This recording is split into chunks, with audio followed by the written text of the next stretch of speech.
What up? What up? What up, everybody? Welcome to the In Off the Bench podcast. I am your host, Daniel Ball, and my co-host, my partner in crime, my brother from another mother, Jim Cross, has got the night off. He's actually got him some big tickets to the Grizzlies Nuggets game at the Forum tonight. He's a big Russell Westbrook fan. I'm sure most of the fans know that. And Russell Westbrook has a new team, the Nuggets, and he's out there supporting his boy. Too bad they're going to lose. So, but with that, before we get into tonight's episode, we are talking United Grid League. We're talking to Sophia Davenport, the owner of the Houston Bandits, the newest team to Grid. We're going to get her story. We're going to talk a little bit about her journey as a player and into ownership. We're going to talk about what's on the horizon for the Bandits. But before we do, we got some sponsors to plug. First and foremost, Chinook Seedery. Whether you're on the field or in the boardroom signing deals, Chinook will help you get the job done.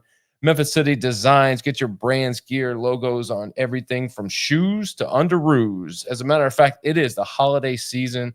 They have your sports teams. They got the Grizzlies. They got Mississippi State. They got Swamper gear. They've got in off the bench gear. So tell Santa, put it on your list. Go ahead and pick it up so that you guys get it before they fly off the shelves. Relief Chiropractic, Hernando, DeSoto counties. I'm telling you, Dr. Vic Robinson, my boy, he's taking good care of everybody in the area. He is rejuvenating people and putting years on folks' life. I'm telling you, he's got magic touch. Go see him. Tell him I sent you. And I promise you, you'll wake up.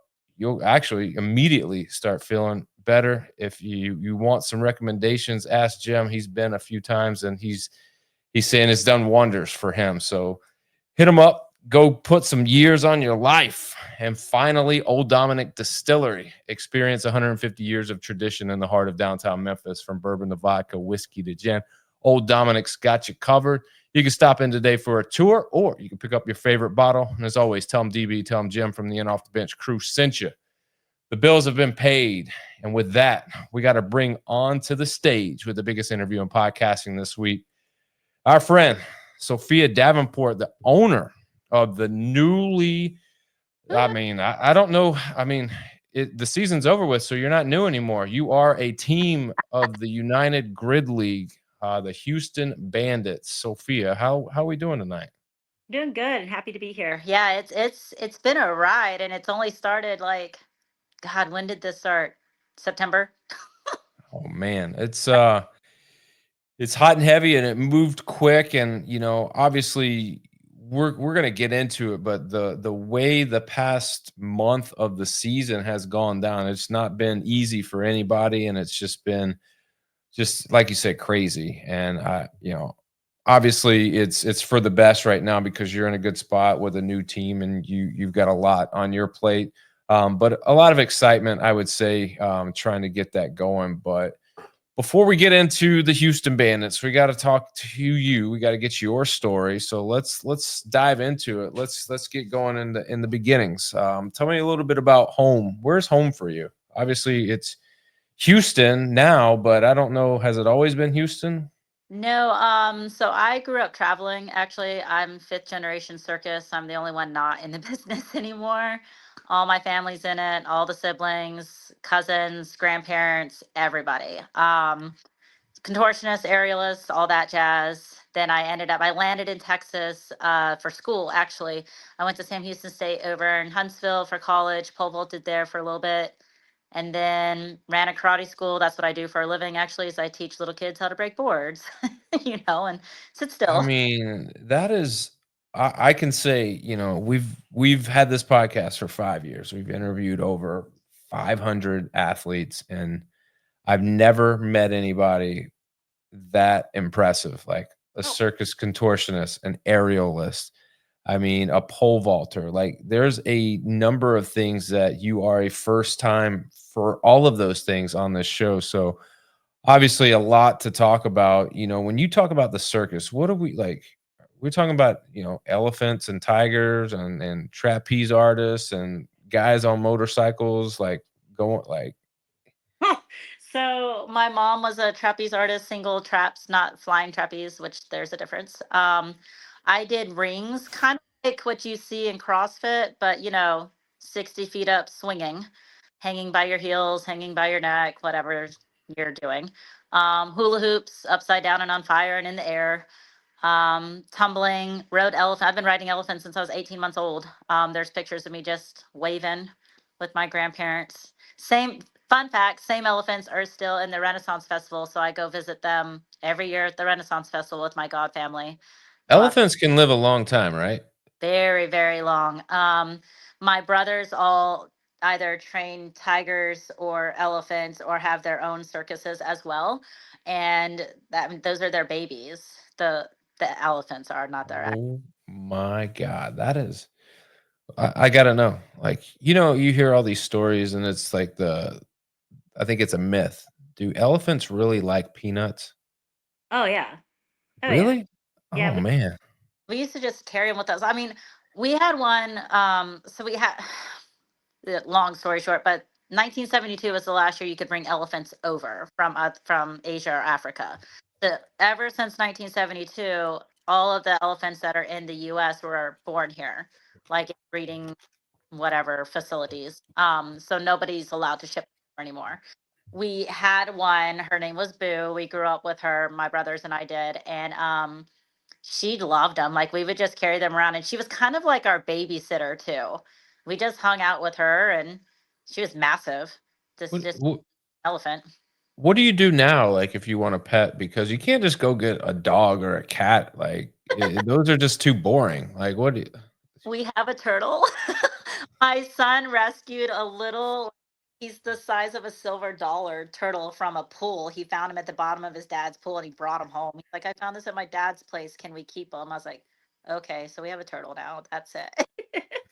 That's the first time I felt as though I was a superhero in my daughter's eyes. Is I went and I picked up a turtle crossing the street one day, and he was tiny. Like, Yeah. I don't even know how I saw this little guy, and she thought I was just the coolest thing. So, fun fact for dads out there, if you wanna get on your kid's good side and be a superhero in their eyes, go buy you a pet smart turtle, plant it Turtle. in the road, and go save its life. Just stage it, and your kid will think you're the greatest. Yeah. Um, so Sophia, you talked about, brothers, sisters, or brothers, and family all being in this business. As far as siblings go, where do you fall? Are you the oldest, the middle child, the youngest? For my mom, I'm the oldest. My dad had a marriage with two boys older than me. So they're 9 and 11 years older than me. And then I have a younger brother who's a year and a half younger than me. So very big family, very big. So They're all. obviously, I mean, the circus fits then. I mean, you got plenty of people to do all the things that are needed. Did you play sports growing up? I did.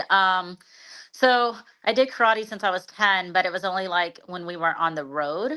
But I was mostly on the road anyway. So it took me a long time to get my black belt. Like normally it would take 4.5 years, and it took me all the way till I was 19. But with that, at that point in time, I was in college. So I competed internationally, full knockout, was looking to get on the US team, still pole vaulting, still working my way through college. I graduated high school valedictorian. So like I just had scholarship stuff to kind of help with that. But I ended up opening a program in a nonprofit organization to teach kids. So from that, it kind of just blew up and became my main job. So after college, I don't even use my degree. I just kind of teach kids, which is great. Open I growth. mean, they So keep you they keep you young. That's the good thing. When you work with kids every day, it keeps you youthful. You get to know the kid lingo, which is probably going to be very helpful for you as an owner. yes, Um, because I mean, I'm sure the sport itself. I mean, you're going to go for some young folks. You're going to need a good mix, but I'm sure you're going to need some youth out there on the grid. my But son takes um, videos better than I do, so I might have to hire him to be our videographer for things. I mean, that's crazy. Circus performer, black belt, karate owner, now owner of a grid league team. That's quite the resume, quite the just you need a map to follow that journey. It's crazy. Like it's just you couldn't. you couldn't like it's just all over the map. Like there's not like a smooth path to how you got there. You just kind of did it all. No, it just kind of like fell into place, right? Like I started CrossFit after I had my son. Um I needed something. I had gained so much weight when I was pregnant. I heard pregnancy and I heard, oh, I don't need to eat 1,000 calories anymore. Because when I fought international, I fought at 112 pounds. For reference, I'm 5'1", so I'm not a very like tall person. And I didn't want to fight taller athletes when you're trying to knock each other out foot only. Like you're not allowed to hit to the head with the hands. It was only legs. So Right. I wanted to stay in the lighter weight classes. But then I shot up to like 200 pounds, and I was like, that was hard to lose. My husband at the time started CrossFit. He's like, you should come. You'd be really good at this stuff. So I went. I did a class. It was awful. I threw up during the warm up. I was like, I'll be back in a couple days once I feel better. And for a while, I could only go like 2, maybe 3 times a week. And then finally got better at it, really enjoyed it. Stepped back in the ring. So for a little bit there, I was still fighting competitively. I dropped the weight. But barbells aren't trying to knock you out. The girl across from me in the ring is still trying to knock me out. And it's harder, especially when you're a mom. You've got to go back to work on Monday. You're competing on Saturday. If you get a concussion, you're not guaranteed to go work on Monday, and I couldn't do that. So I retired from competitive taekwondo and just focused on CrossFit and the business. I was diagnosed with Hashimoto's, found out I can't have gluten or dairy and all these other like weird things like bananas or green beans. There's stupid things that I have to stay away from. So then I started meal cook for people who also have issues because you like to have food that tastes good, but you got to cut out some of the good tasting things. um Found Grid League. I was having a hard time sleeping one night. I was scrolling through Instagram and saw this little, hey, do this. If you have the fastest time this week, you win $100. I was like, oh, I can fucking do that. So I did it, and it was what I didn't know, it was their first attempt at their online grid trials. So there was 10 weeks of it. I won most of them, but I was signed immediately after the first one that I did by the Palm Beach Elite with Matt Hornaday. Um, had a hell of a time that year. That was 2019, and then 2020 was traded over to the Brigade.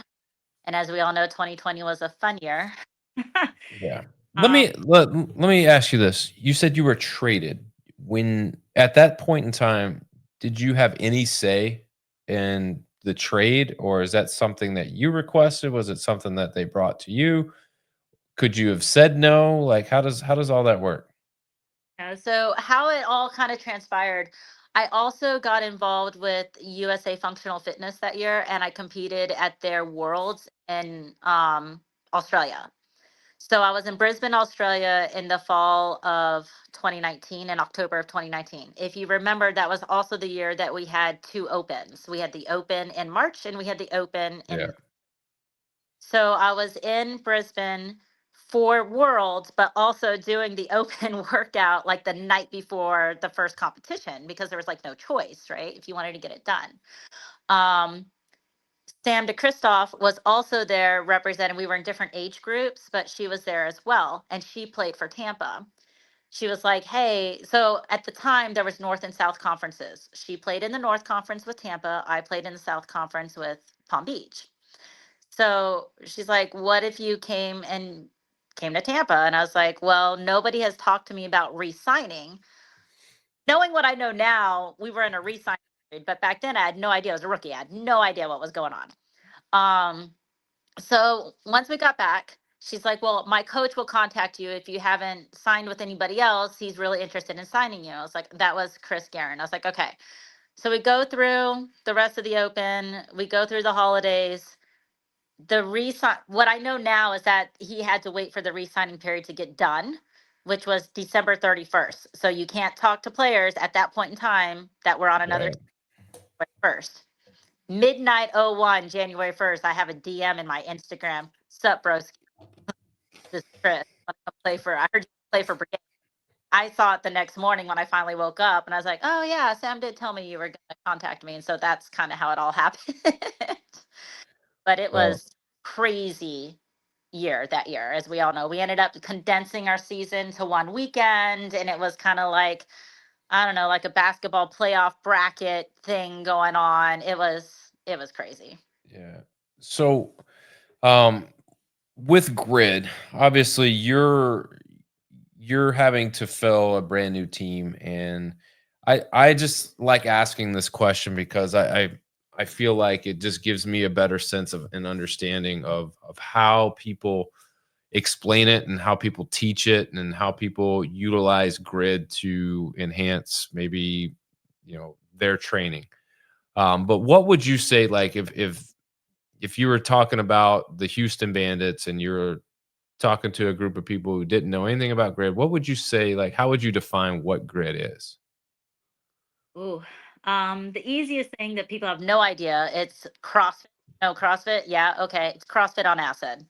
We're faster, we're stronger. We do things before CrossFit started doing them. And then when CrossFit does start doing them, it's hilarious to us.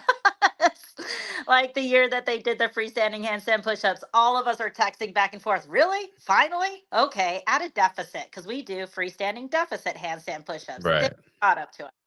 Not to take anything away from CrossFit. I just feel like they're two different.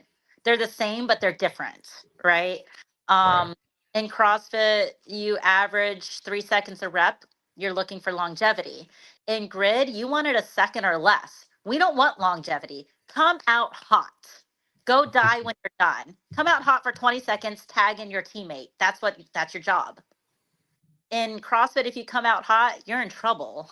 Like, Yeah, I mean, you've got to know depending on the workout, and there's many workouts where you just can't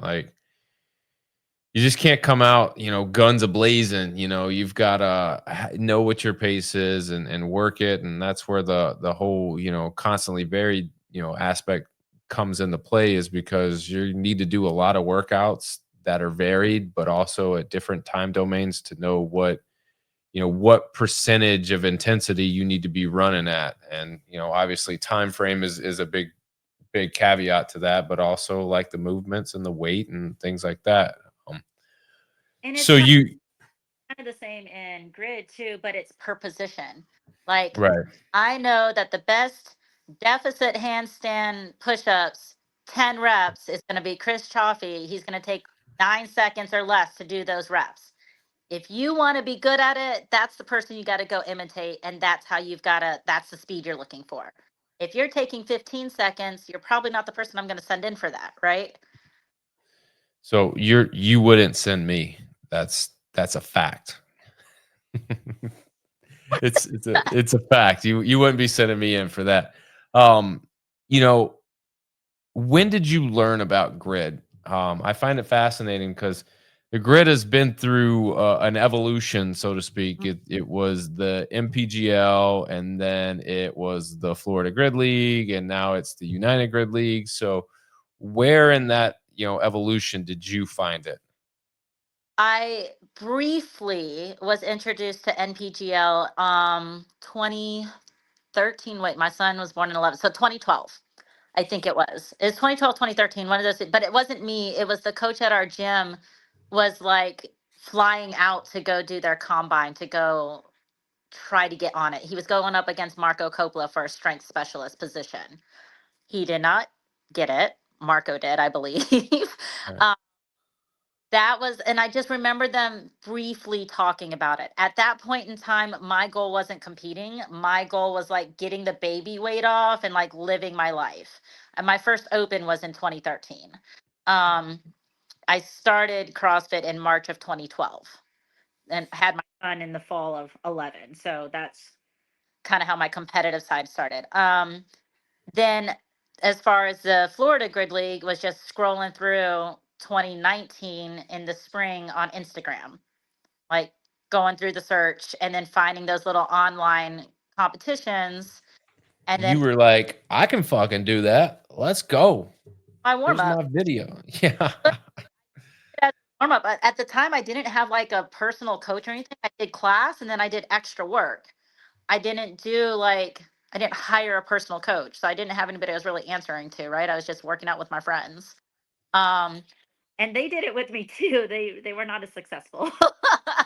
they did Grid Kong, and we probably that was the one we probably did for hours more than once. The whole because you just had a weekend. It was kind of like the Open. You just had a weekend to get your score in.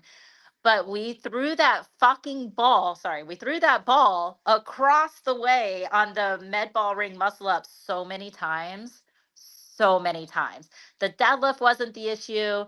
The dumbbell overhead squats or whatever it was wasn't the issue. But that stupid ring muscle up with the 10 or 20-pound ball, whatever it was, it just kept going, flying everywhere. The gym owner was so mad. I was like, sorry.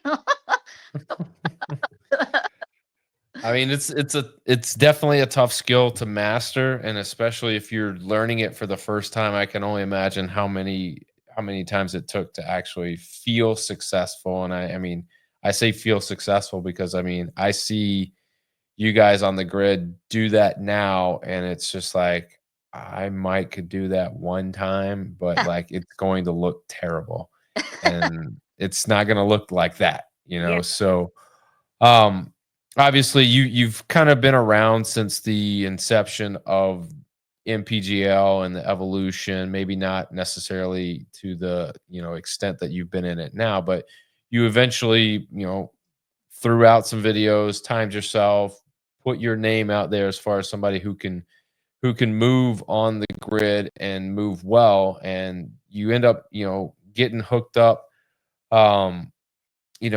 With Palm, was it Palm Beach or the Elite or the Breakers? Like, Back then it was Palm Beach Elite, and then they later got together with the Pompano Pulse and became the Palm Beach Breakers.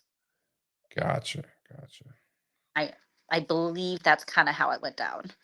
They probably have to And ask double confirm that, but I'm pretty sure that's how it happened.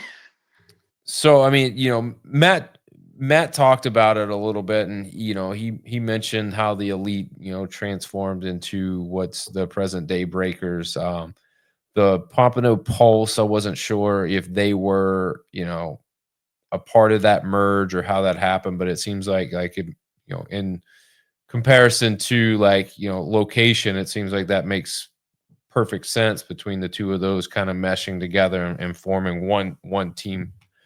um were you, I guess, summarize your playing your career, and I say your career, but I mean it's is it still ongoing, or is this ownership role a step away from the playing?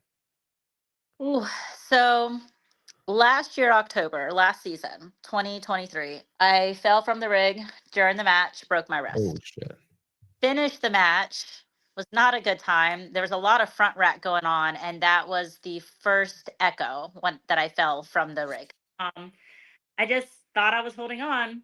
I was doing med ball pull-ups, usually unbroken. Fell off on rep 4 or 5. Looked up at my best friend who's getting ready to do the ring muscle ups, kind of hoping he was going to take the ball and finish for me. And he's like, "Get up, get back to work." I was like, "Okay." So I got back up.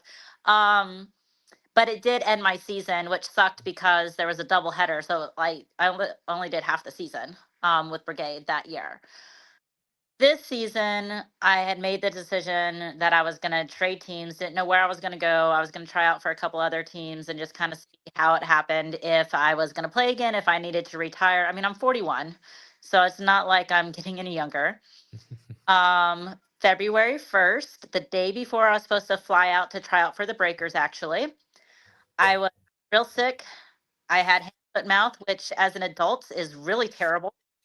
Um, Hands had just healed up finally. So I was just doing some Taylor Stallings was my coach, and I was just doing some like gymnastic stuff just to get my body moving because I was flying out on this was a Thursday. I was flying out on a Friday, had tryouts on Saturday. And I didn't want Saturday to be the first day I was putting my body through anything since I'd been so sick. So I was doing this little interval piece. Um, I love pistol thrusters, and I had pistol thrusters with the 50s, which are easy for me. And then I had pullovers, which I love too, and a couple other little random things. On the last set, and it was just 3 pullovers, my hands were kind of iffy. I was like, well, I don't want to tear. So I put my grips on. Well, when I jumped up, I did 1, I did 2, and on 3, my grip had wrapped around the rig, and I'm literally hanging from the rig, snapped my ulna. Cool. Gosh. Guess I'm not flying out. you know. I was really concerned I was going to have surgery. I knew it was bad because it hurt and it was a little swollen. I didn't know it was broke. I found out later that night because I still had work. It was belt testing at the karate school. I'm holding boards for kids just aren't feeling right. I'm like, I'm gonna go to the ER when we're done here. And I went and they're like, it's snapped. I'm like, great. Um, so I was in a cast actually for that one. That wasn't cool. I did tryouts in a cast for a couple teams. I was still doing handstand push-ups pretty fast. I was doing back handsprings decently fast. I was doing one arm toes to bar with my arm in a sling and the other one hanging up from the thing. So I did all the things that I could possibly do. Coach wouldn't let me hold on to a barbell. I PR'd my back squat, so that was cool. Um, Ultimately ended up signing with the Breakers at the end of the day. And it was a good fit. I mean, I learned a lot on the coaching side of things. I helped coach, I helped rein in some of the rookies and teach them things. When I was a rookie, I didn't feel like I got as much guidance. I just felt lost, and it could just be me not talking as much to people at the time because I just didn't know people. So I kind of go out of my way with rookies now to over talk and like, this is happening. This is why we do this. This is how this race is. Do you have questions about this? Let me see your video. Let me help you with this. I kind of mom them. It's my job. I feel like I'll be, I'll fix it and I'll help you as best as I can. But it was a really, I know things from the athlete side, but learning things from like the managing people side was really cool this season. And I mean, to give Matt a lot of credit, it was a good time. I learned a lot. I learned so much. Um, so then in September, I got a message from the commissioner and he's like, hey, want to talk? I maybe sometimes have opinions on things. And my thought process is if you don't say something, things don't get changed. So I had an opinion about a piece of equipment, and they sent out a little survey, and I said my opinion, really thinking they weren't going to look at it. And then I got a message, hey, read your opinion on this. I think we should talk about it. I'm like, oh, I'm in trouble. Great. Cool. But that was really his segue into, we're looking at having a team in Houston or in Texas, having a team in Texas, and some people have thrown your name in the hat that you would be a good fit as an owner. What do you think about that? I was like, well, what do you mean? He's like, well, what capacity do you think? Owner, player, manager, coach? I can do all that pretty much. So sure. And he's like, okay. So in like 2 weeks, this is how my brain works. Like, you give me a job, I'm going to do it fast because, like, I mean, you're a parent, sometimes things come up with your kids. Like, you got to take the free time when you have it, right? Right, right. So within 2 weeks, I had a home gym. I had people I already knew that I wanted on the team. I had a tryout process in mind. I had an assistant coach lined up. I had sponsors I was already in the talks with. I colors in already. I had a friend helping with logos. I had a list of probably 35 names of what I'm somewhere. Um, and then Mather gives me a call about a week after. He's like, "Hey, so I just wanted to touch base and see if you were still interested." I'm like, "Dude, I've already got things set up." He's like, "Huh?" I'm like, "I guess you don't realize I work fast." He's like, "Oh, wait, we got to get some other things like into play before this is official." I was like, "As far as I'm concerned, this is official. When are we?" You know. So I worked a little bit faster, I think, than what he thought I was going to. So sorry. Yeah, and it just kind of took off once we've officially announced it. My process of finding athletes changed. What I thought we were going to have to do was like host a tryout, really focus on promoting it and getting people excited about it. But what had happened was the announcement was made about 24 hours earlier than anticipated. We were supposed to be announced on like a Wednesday, but he announced on a Tuesday. I don't know if he just kind of mixed up the days, but I went Hey, into I understand that. yeah, I I got it. It can happen. yeah. So for reference, I teach from 5:30 to 7:30 Monday through Thursday. Those are my like I'm not around my phone during that time. I'm on the floor focused with the kids in whatever classes I'm teaching. For those 2 hours that I was away from my phone, I come back to my phone. I'm getting things together, I'm locking up, and I look at my phone and I've got 50 or so DMs. Holy smokes. I would get it. I get anxiety when my phone has red numbers and bubbles. Like I can't. I just Yeah, can't. Like that would drive me crazy. yeah, I'm the person that checks the messages. Like I don't Yep. have like 100 or so emails. Every check all the time. Neither do I. I have folders and subfolders and things that get it. It's very organized and like I don't want to see any red numbers on my phone. Yeah. So my immediate thought was, oh God, something happened to somebody. And then when I checked and it wasn't my personal stuff, it was all on the Bandits side. I'm like, what? So I go through like, hey, how do I try out? And hey, we saw this, and oh my God, this is so exciting. And blah blah blah. I'm like, what happened? And then That's I that's about the time some jabroni like me was like, "Hey, you wanna come do a podcast?" And you're like, not right now." that was cool though because some people told me they were really good at certain things. I'm like, all right, prove it. And they weren't. And then some people came in like I will probably never forget this one guy. He's like, "Hey, I've got this athlete. He's got the dog in him." I'm like, "Yeah, okay, prove it." So I went and Instagram stalked the dude. He's got nothing on his Instagram, so that didn't help me anything. I'm like, I'm gonna need a little bit more than your word that this guy is good. So he starts telling me these comps that he's won, and I'm like, that means nothing in the grid community. I don't mean to come off, rude, but just because you're good at CrossFit doesn't mean you're going to be good at grid. We say it all the time, but until you actually step out on the grid, you don't really understand what that means. I mean, I know I didn't. I have rookies tell me that all the time. Oh my God. Yeah, bro, I know. My first match, I wasn't supposed to even be there. I was supposed to be in West Virginia, but plans got changed. So I ended up in Florida for opening day for the Palm Beach Elite. I didn't have any assignments because, again, wasn't supposed to be there. The night at practice, the night before the match, one girl falls off of like she comes off the rig kind of wrong and twists her knee. Now I end up with her assignments. Okay, now they're teaching me the races that I have no idea what I'm doing.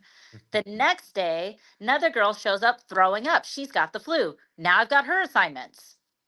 Back then, our matches were 3 hours long. Oh, no, no, no. We had male version and female version of almost every race that now we don't have. So we had partner forward and mirror. Then we had male echo, female echo, male triads, female triads, Jack and Jill, ladders, and sprint relay. It took us 3 hours to do the match. I would go on the grid, do whatever I was supposed to do, run off, talk to Gabby Moe, who played with us this season. She was the assistant coach back then. I'm like, okay, what do I do now? Okay, next is this, and this. Okay, I need grips and I need this. Got it. I get done. Okay, what are we doing now? Ladder. What is that again? Weightlifting. What are we doing again? Ground to overhead. Great. I need lifters and my knee sleeves. Be right back. And I mean, by the time we got done, female triad ended with 15 front squats at 125 pounds. I front squat 275. Not a big number, but for should have been fine, right? They told me if I felt like I was dying to say send help. I'm squatting my little life over. I'm dying. It feels like it's send help. Gabby is in my face screaming, there's nobody else. You have to live. Okay. I'm like dead. Roll over onto the finish. They take the picture. That's what they posted all over social media like the next week. Davenport comes in from Texas, all over the grid, dies. Yes, I know. Thank you guys. Thank you so much. Thank you. And that's why you wear a shirt that says pray because it works. Pull and pray. You did not die. You were able to do it. It was chaos. So anyway, this guy, he's telling me that he's got this athlete, and I'm like, all right, prove it.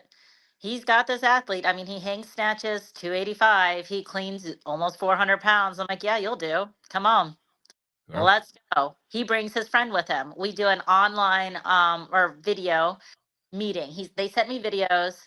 I said, okay, I from the player side of it, right?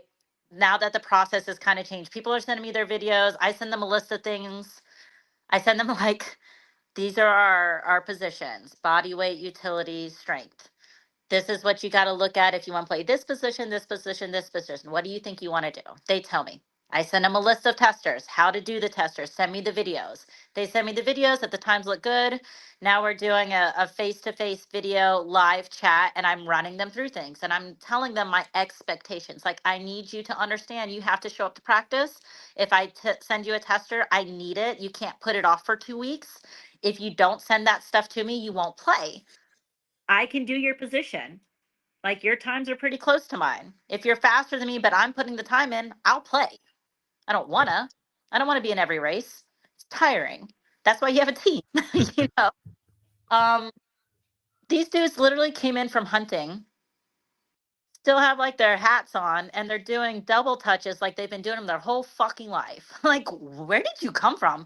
And they're lifting weights and they're cycling. And I'm just like sitting there like, yeah, you'll do. Cool. Country people, like, I don't know. But yes, please, let's go play some grid. I'm so excited.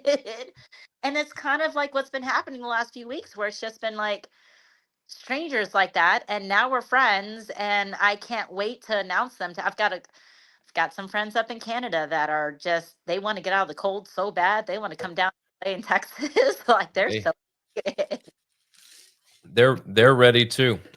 So let's get into this season and the playoffs a little bit. Yeah. Um, That was the wild. Ah, I'm telling you, the Breakers. All yeah. right, let's start with them. Okay. Did the season go as expected, or um, was it a successful season with the Breakers? I mean, obviously, you don't make the playoffs, and there's a lot, like, another caveat to the season is a lot of the issues with the hurricanes and things that are causing problems. But when you look at the regular season as a whole, did it go as expected? I mean, I don't think I've been a part of like a better girl squad.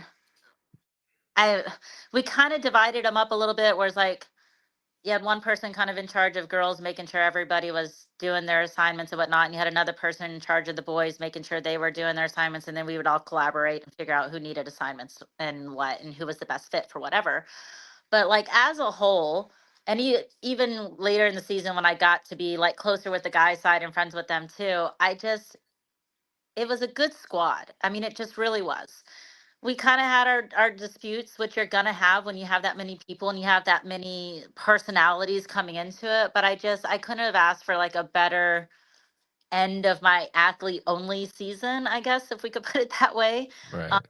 I am stepping into a new role now, but it was really cool. I learned a lot. I feel like everybody was just constantly learning. And for the most part, the majority of us just wanted what was best for the team overall. Like, the egos were set aside, which was nice. Yeah, Um, it's nice when you can, have that fuel, have that fire, that intensity on the grid, and like get, not get after people, but I think you kind of know what I'm trying to say. But then once it's all said and done, like, everybody understands where everyone's coming from. It's all out of love, it's all out of support, it's all out of like trying to motivate and push and be the best that you can be. And so, like, when you have that kind of culture within a team, it is nice because I'll say this, being a coach, it's that's not the norm. Like, it's very hard to have a group of people that are as intense about any kind type of competition, especially, in the grid and CrossFit and functional fitness space, because there's some very intense people out there. And when you can get a team full of people and they're all on the same page, regardless of win or lose, it makes the experience that much more enjoyable. right, Um, the regular season was supposed to culminate, in Vegas. Hurricane Milton had other plans and created, a super team, so to speak, of the teams that were supposed to be there but couldn't fill a full team and only had a few players from each of those teams there. Put on a good event, had good exposure, integrate, event to get the exposure that they're looking for. Were you able to travel to Vegas, or did the hurricane prevent you from doing anything? Oh no, I was there. So it's funny because the weekend I'm going to Vegas. I don't care. I'm going. Beryl came in and like that wasn't fun for us. We were without power for about a week, but that was in July. So by the time, Vegas was rolling around in October, we were well, this is actually what happened. We go to practice on Saturday. I'm going to practice in Houston. My best friend's going to practice in Tampa, right? He plays for the brigade. So we're chit chatting, both driving to our prospective practices. At the time, we were talking about Beryl coming to Texas because that was the direction it was headed. Yeah. Time we leave practice 5 hours later, it done made a turn and it's headed towards Tampa. So now we're on the phone with each other. I'm like, dude, I got out of practice first and saw the news post. And then he got out and I was like, say, dude, that little hurricane is now headed towards you. And he's like, what? I'm like, I think this is a problem. Sunday rolls around. Now it's like, well, I guess at first it was a tropical storm, right? Little turn, and now it's a hurricane, and now it's a 2, now it's a 3, and it's steadily bumping up to a 5, gonna be the biggest one ever. Like, it was crazy how fast Yeah. this. Now there's meetings within the league where people are trying to figure out like, what do we do? How do we get out? I'm sitting on the phone with airlines for my teammates, getting them moved.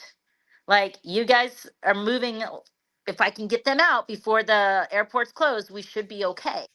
Yeah. So we ended up with all of our girls um in. So I just got caught the night before. So the first day of competition, the morning I spent judging, refereeing, then for the first match. And then after the first match, over with the team, filling in the two new people on what to do and what their positions were, and then running through that as many times as we could before we stepped out on the grid. And then we went and played. And we did that repeated the next day, same thing.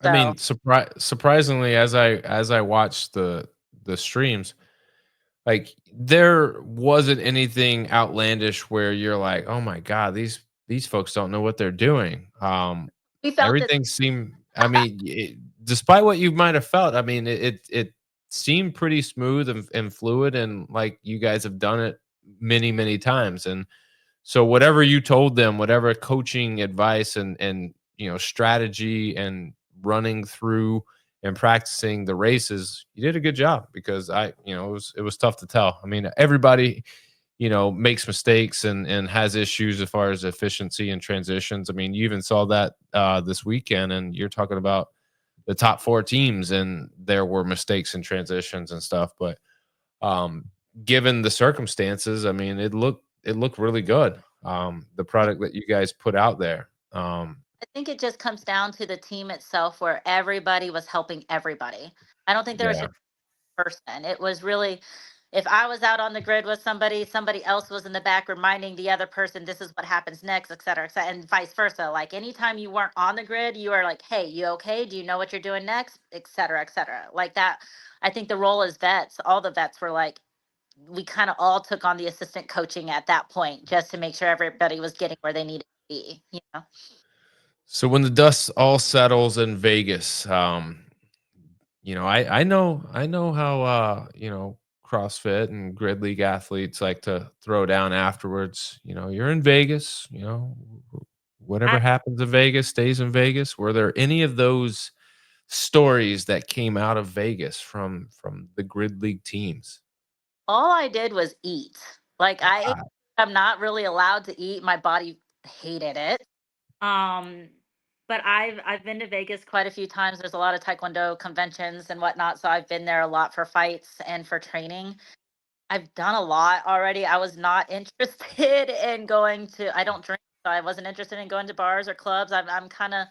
I really am the teen mom where I'm kind of past that phase in my life.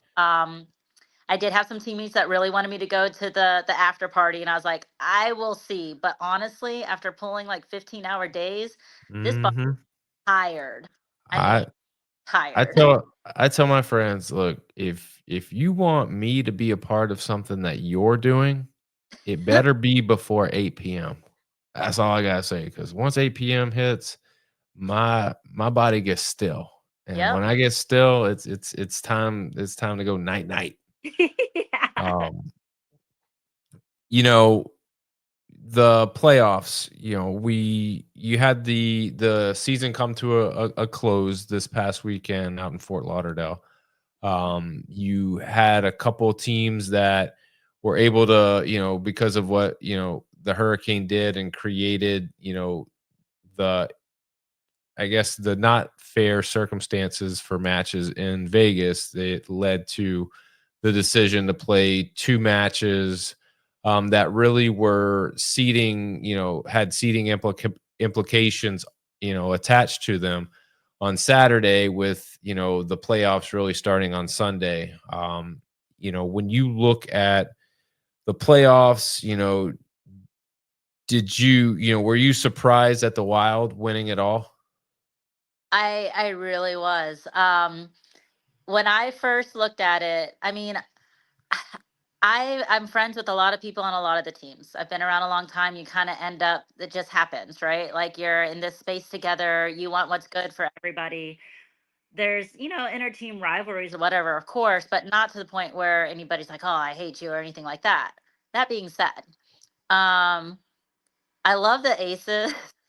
I was really rooting for them. I really thought it was going to be the Aces against the Sharks. And I even told Taylor that. I was like, wouldn't it be wild, Atlanta Wild? And she hates when I do that. Funny. If you ended up playing the Sharks at the end of the season, because they played each other at the beginning of the season, and the Aces took a pretty hard loss. And that's what put them in the position that they were in all season, was fighting back from. And I told her, I was like, wouldn't it be wild if you ended up playing the Aces in finals and championship? And she's like, yeah, it would be. And I really thought that that's what was going to happen. And I really like Dan and half the players on the Wild. I've known them for a long time. They really showed up this weekend when they came in and they won the first like 4 or 5 races right out the bat against the Sharks. I was like, oh shit. And I was in my headphones commentating to my friends who couldn't watch it, and I was like, "You're not gonna believe this, but they just won that one too." Like, and they were so close, but the Wild just kept it together better, I and mean, it was it's one of those things you could look at it a couple different ways, and the Aces, you know, had to, play their last regular season match the day before to really solidify their spot in, which, you being a player, that can take a lot out of you, and then turn around less than 24 hours and have to good do it again. not once. Like, you have to, in your mind, you have to go, well, I have to prepare to do this two more times in Yeah, order to achieve the ultimate goal here. And so you're right. I think Atlanta, just being fresh, they were able to come out guns blazing. I mean, it was 8-3 in favor of the Wild. And what really got them back into it is, I think, Darren Lasso did a ringer event where it was triple unders and he won. And I did a video about it. I love Darren Lasso. He's a great athlete, but I think it was funny because he was fired up, doing the Steph Curry, night night when they're down 8-3. But he crushed it. And really, that was kind of the spark and the catalyst that got them back into it. And had he not done that, I think it would have been even, yeah, you could have probably closed the door on that match, but that got them back in it, and really turned it into a match. But yeah, I mean, Atlanta, for the most part, even in the championship game against the Sharks, they just dominated them. It was just, they look strong, they look fresh, they just look good. And when you talk about the better team, to me, when you look at all the matches, they were the better team out of everybody that weekend. Not to say they are the best team in the league, but they showed it, over the two matches in the weekend, that they were the better team. And I mean, it's been a long time coming. They've made playoffs a few times and they just never been able to close it out. So like good on them. Like that's good for the Yeah. team, good for the morale, and the players that have been around like RJ and Blake that have been forever, like just it's really it I mean the Sharks, it would have been great for the Sharks too, honestly, because they've always made it kind of but never made it that far. But I think on the Wild they just kind of, I don't know, like you said, that weekend, that was just their weekend. Yeah, they crushed it. They Yeah. crushed it. Um, let's talk about the timeline. Obviously, heading into the 2025 season, there's a lot that you got to get accomplished. I see posts on social media that you have about you talked about it. Show me what you got. All right, Yeah. and people are sending you direct messages about here's what I can do, and you're like, well, prove it. Yeah. Um, I'll ask you, just giving what you have to do when it comes to filling a roster, is social media an asset or is it a hindrance? Because social media, in some regard, could make it easier for you. You can digitally look at people and see videos and kind of narrow down your frame of reference, but also you can put all kinds of stuff out there on social media. And so, like, does it make it easier for you to be able to navigate through social media to find players, or you still want to put eyes on them and physically see them? No, I'm doing both. So social media is definitely helping as far more of like scouting, right? Like you go out to, if you're a football scout and a college football scout and you're going out to the high schools and you're watching people play, right? Heard about them, you kind of know their stats. Now you're going to go out and see them play, and then you got to meet them. You got to figure out if they're going to be cohesive with like the type of atmosphere that you want to be around. I don't want a me person. Right. Grid is kind of, yes, individual, but at the same time, you have to understand just because you're good at a whole lot of things doesn't mean you're the best person in this race for this exact reason, right? If you are squat cleaning 400 pounds, but you're working on burpees, I'm just using this, like, cool, I'm glad that you're fast at burpees, but so am I. But I can't lift 400 pounds the way that you can. I Right. don't burpees right now, son. I need you to go lift the barbell for me. And then vice versa. Like if you're a body weight specialist, but you're really working on your like strength, that's cool. But come season, you better be working on your speed. I don't care about your barbell because I have somebody else that can do it. So social media has been helpful in that I've met people that I would have never met, didn't even know they existed. Not to say that they're bad at what they do. It's just they don't have that presence. Somebody else saw the post and then brought them to me and then introduced me to them. Right. So it's been helpful in that aspect. But I'm not just using that. I mean, everything, all the videos that get sent to me, I send to Carissa. We sit there and we have a chit chat about it. We both have questions about things. She's very good at body weight stuff. So she thinks of things that I wouldn't think of. I've played utility kind of on the strength side most of my career. This was the first season I had to kind of worry about body weight side because we had Vita. I'm not as strong as Vita. I'm not as strong as Roe. We had Roe too, Scott. It's like, I'm not as strong as those girls. They can do that stuff that I can't do. They needed me more in the middle doing the extra, like fill in the blank type thing. Right. Um, now, so once I meet up with Krista and we sit there and we have a talk about it, then I go and have a live feed, get on Instagram live with each other, and I'm running them through things. These are our expectations. Here's some other tests that I need to see from you, and I want to see it real time, and I'm timing them on it. Then we go from there. So it's, Nice. but also we're getting like eyes put on each other. Obviously, I'm not flying out to Montreal. First of all, I don't want to deal with the cold, but I'm fine with getting up early and going to the gym on a Saturday or Sunday because that's what works on your schedule. I'm free on the weekends. My gym is open on the weekends. They don't have classes, which is why they're our home gym. One, it's very family oriented. They want us to succeed. And two, we're not hindering classes anywhere, right? So it's not hindering their business. We're very, very lucky to be with CrossFit Enoch. For him, plug them in real quick. um, There you go. yeah, they're just, David and them over there, just we're lucky to have them in our corner for sure as our home team or our home gym for the team. That being What? um, the live feed has really helped so we can put eyes on people in different, Texas is big. Just because you're right down the road, that could be 3-hour drive. I mean, everything is bigger in Texas. Yep. That's just what I hear, but obviously a lot to do, a lot to accomplish, but break it down for me. What are the next steps as the owner? Mhm. What are the main off-season plans for the Bandits? Do you have to find a coach, or are you going to take those responsibilities? Are you looking for a GM, or are you doing that? Are you signing players? Are you going to visit the combine? Like what is the timeline for events over the next few months? So right now, Carissa and I are both going to be coaching, and we're both managing everything together. We've kind of already know how to do it, so it's easier that way. We can keep it in house. We both have been with the league for years and have developed relationships not only with the other teams but with like management of the other teams as well. So it's helpful that way. Um, if we brought somebody else in, I don't know who it would be at this point. I feel like we have everything covered, but it doesn't mean that we're not open to if that fell in our laps, if it was the right fit. Um, we're almost done with our men's roster. We're down to our last two spots, which is crazy to me.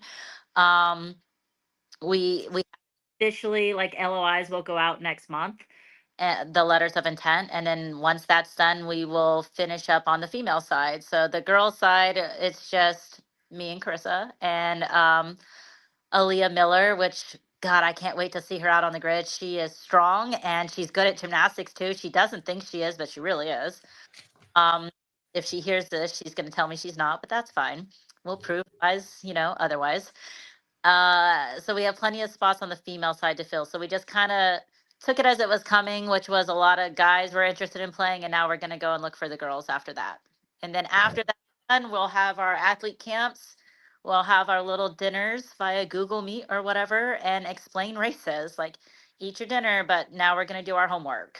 This is this race. These are the rules on this race. This is why you you have subs, why somebody might be riding the bench. These are our match formats. Like there's a lot of, in-house things to take care of other than just playing on the grid. I strongly feel like if you understand the rules, if you understand player subs, how many active players you can have, when you to throw the bonus flag, like it's not the player's job to know that stuff, but if they do know it and understand it, it'll make sense to them why they're doing this race as opposed to doing this race at the end. We need you at the beginning of the match because this is your specialty. So we need this person at the end of the match.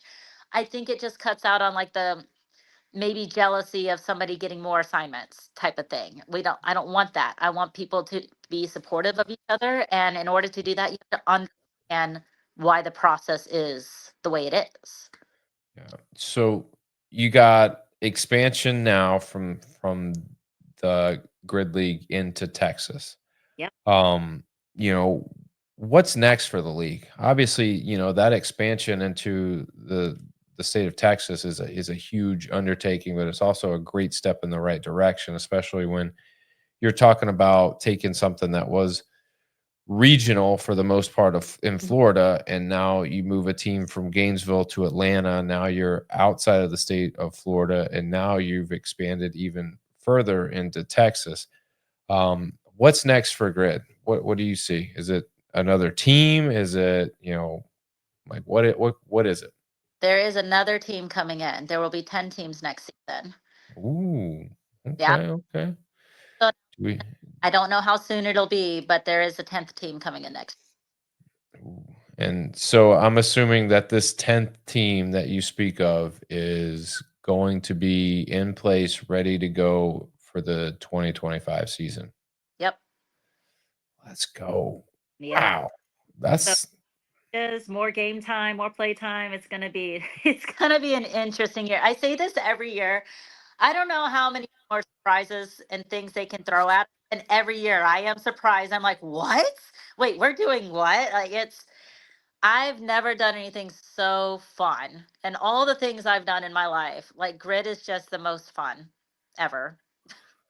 Oh, it's to me, it's such a blast. You see the intensity, you see the camaraderie, you see the teamwork, it's everything that you could ask for, as an athlete or as a coach, all wrapped up in one, especially if you're a fitness enthusiast. Like how could you not love the sport of grid? Um, when you finally get your team whole and you finally get a chance to talk to them as the owner or in as the coach, what is your message to the team going to be once you've solidified them? What are you going to say? What's the first thing that you're going to say to the group? Just work hard, man. Put your head down. Nobody knows us yet. Come out like the monsters you are and work hard. Ooh, I'm fired up. I'm ready. I'm ready. I need Houston Bandit swag so I can Yeah. bandit it out. Let me tell you something. How'd you come up with with the mascot? Was that something that the league came up with, or is that something you created?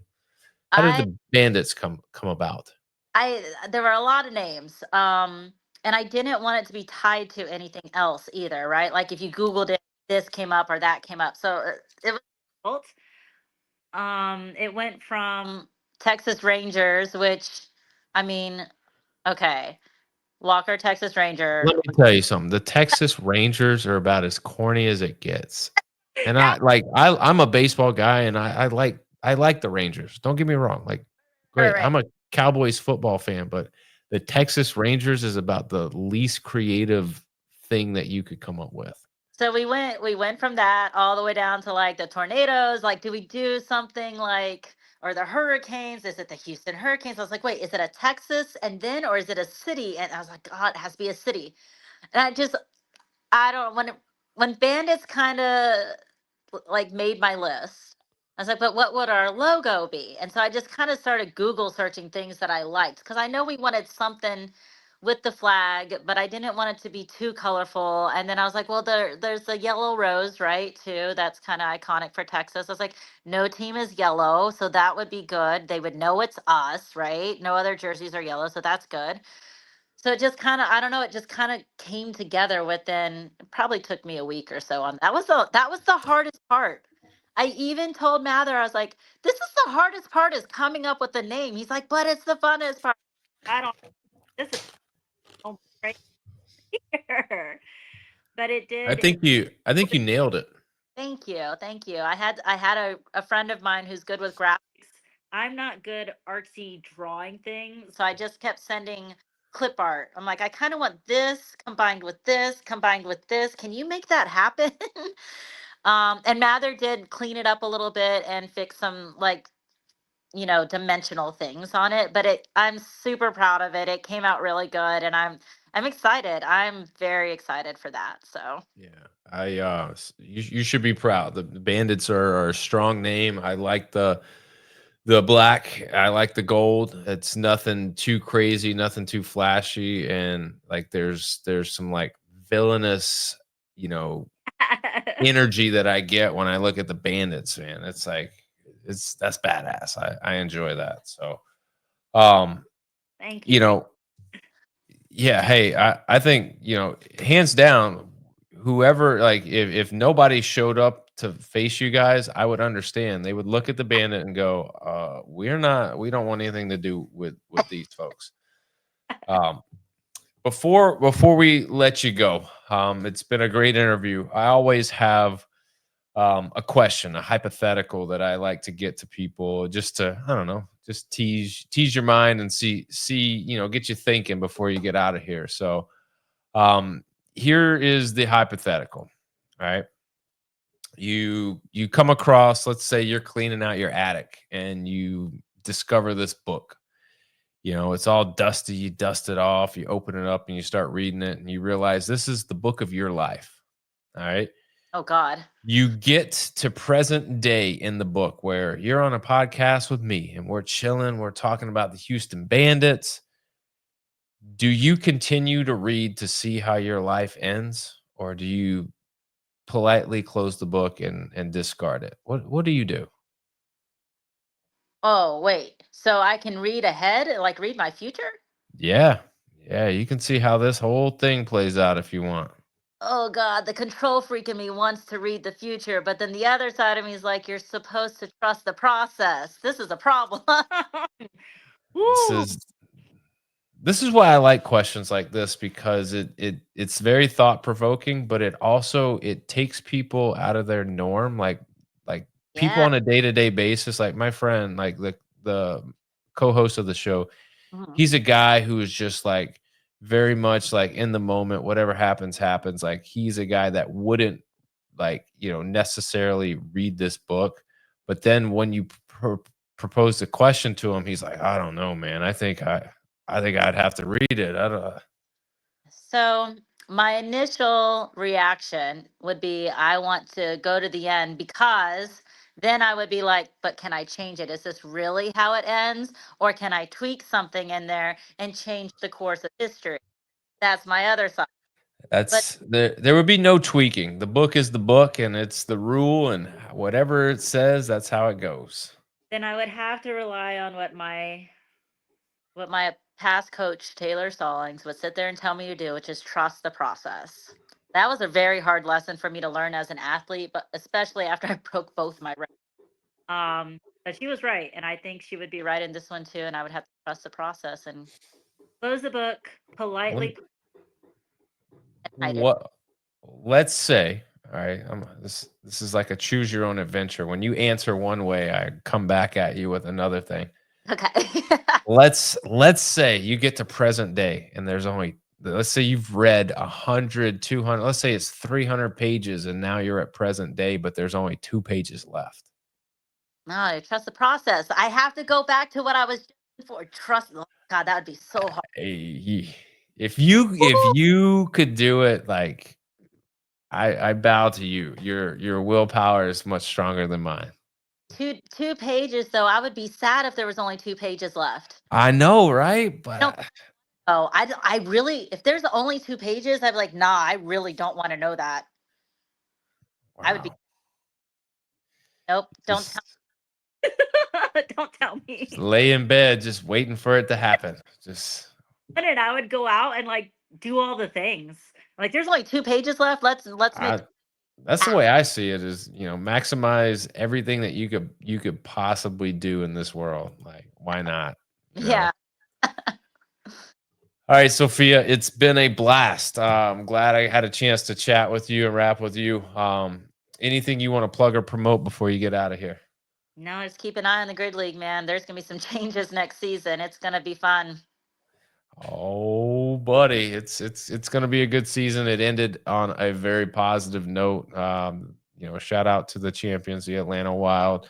But just know, Wild, now that you're the champion, you got the biggest target on your back, and Every none other than the Houston Bandits. They're coming for you, so get ready because they ain't taking no prisoners. It's no, it's going to be real. They're going to come at everybody. So.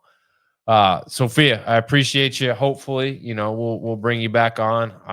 I know that we talked, um, you know, off air about certain things, and I'll pick your brain on those things, hopefully, and kind of see how you guys go. But just know you got a fan in me, and I'm rooting for the Bandits big time. hey, thank you. Put your bets on us. There you go. That is Sophia Davenport, owner of the Houston Bandits with the United Grid League. If you like hearing Sophia's story or you just like hearing us average Joes talk X's and O's, please like and share the podcast on Facebook, retweet us on X, listen and subscribe wherever you stream your podcasts. Going over to YouTube, hit like, hit subscribe, hit notifications. That way you're the first person to get notified when we upload content, and we're bringing content to you. It's grid league, it's college baseball, it's gymnastics, it's volleyball, you name it, we got it for you. So make sure that you are the first to get those notifications. As always, comments, ratings, thumbs up, hearts, hugs, love, we'll take it all. See everybody next week. Got a stacked week. It's going to be a blast. We're going to be talking a lot of LSU baseball. We'll talk some more grid league with the Tampa Bay Brigade's Jess Kresmian and Tomas Pasenda. But until then, remember, strong body, sharp minds, grit and grind all the time. We are out.